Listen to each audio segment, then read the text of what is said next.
ನಗರ ರಾಜ್ಯದ ರಾಜಧಾನಿ ಬೆಂಗಳೂರಿನಿಂದ ಸಮೀಪದ ನಗರವಾಗಿದೆ.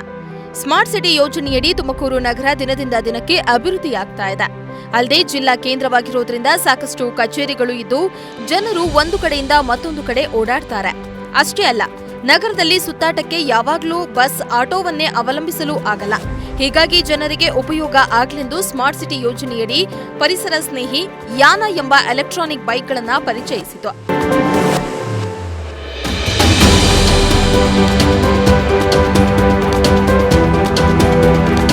ಆದರೆ ಯಾನ ಆರಂಭವಾಗಿ ಕೆಲ ವರ್ಷಗಳಲ್ಲಿಯೇ ಉಪಯೋಗಕ್ಕೆ ಬಾರದೆ ಮೂಲೆಗೆ ಬಿದ್ದಿವೆ.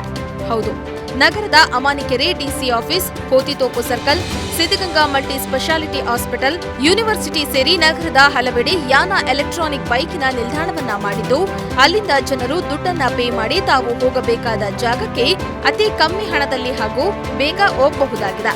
ಆದರೆ 1-2 ವರ್ಷಗಳಲ್ಲಿಯೇ ಯಾನ ಗಾಡಿಗಳು ಮೂಲೆ ಗುಂಪಾಗಿವೆ.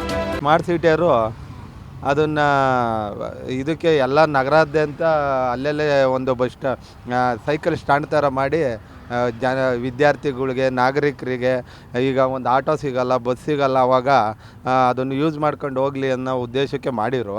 ಆದರೆ ಅದನ್ನು ಯಾರೂ ಇವಾಗ ಆ ಥರ ಉಪಯೋಗಿಸ್ತಾ ಇಲ್ಲ.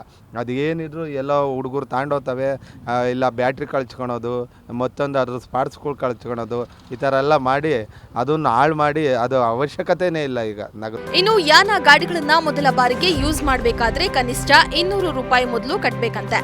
ಆ 200 ರೂಪಾಯಿಗಳನ್ನ ಕೊಡುವುದಕ್ಕಿಂತ ಆಟೋದಲ್ಲಿ 20ರಿಂದ 30 ರೂಪಾಯಿ ಕೊಟ್ಟು ಹೋಗುವುದು ಎಷ್ಟೋ ಮೇಲು ಎಂಬಂತೆ ಜನರ ಮನಸ್ಥಿತಿ ಇದೆ.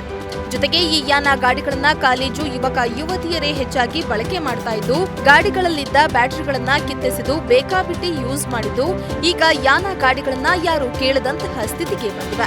ಒಂದು ಸಾರ್ವಜನಿಕರ ಬೇಜವಾಬ್ದಾರಿ ಹಾಗೂ ಕಂಪನಿಗಳ ಸರಿಯಾದ ನಿರ್ವಹಣೆ ಮಾಡದಿರೋದ್ರಿಂದ ಯಾನ ಗಾಡಿಗಳು ಮೂಲೆ ಗುಂಪಾಗಿವೆ. ಫಸ್ಟ್ ಅದು ಸ್ಕ್ಯಾನ್ ಮಾಡಿದ್ರೆ 200 ರುಪೀಸ್ ಏನೋ ಇದೆ. 200 ರುಪೀಸ್ ಕೊಟ್ಟು ಅದಕ್ಕೆ ಸ್ಕ್ಯಾನ್ ಮಾಡ್ಕೊಂಡು ಹೋಗೋದಕ್ಕೂ ಬದಲು 20 ರೂಪಾಯಿ ಕೊಟ್ಟು 30 ರೂಪಾಯಿ ಕೊಟ್ಟು ಆಟೋದಲ್ಲಿ ಹೋಗ್ಬೋದಲ್ಲ. ಒಟ್ನಲ್ಲಿ ಅದೇನೇ ಆಗಲಿ, ಸ್ಮಾರ್ಟ್ ಸಿಟಿ ಯೋಜನೆಯಡಿ ಜನರ ಉಪಯೋಗಕ್ಕೆ ಬಾರದಂತೆ ಆಗಿದ್ದು ಮಾತ್ರ ವಿಪರ್ಯಾಸವೇ ಸರಿ. ಇದಕ್ಕೆ ಅಧಿಕಾರಿಗಳ ಜೊತೆ ಸಾರ್ವಜನಿಕರು ಕೂಡ ಜವಾಬ್ದಾರಿಯಿಂದ ನಡೆದುಕೊಂಡ್ರೆ ಮಾತ್ರ ಈ ಯಾನ ಎಲೆಕ್ಟ್ರಾನಿಕ್ ಗಾಡಿಗಳು ಉಪಯೋಗಕ್ಕೆ ಸಾಧ್ಯ.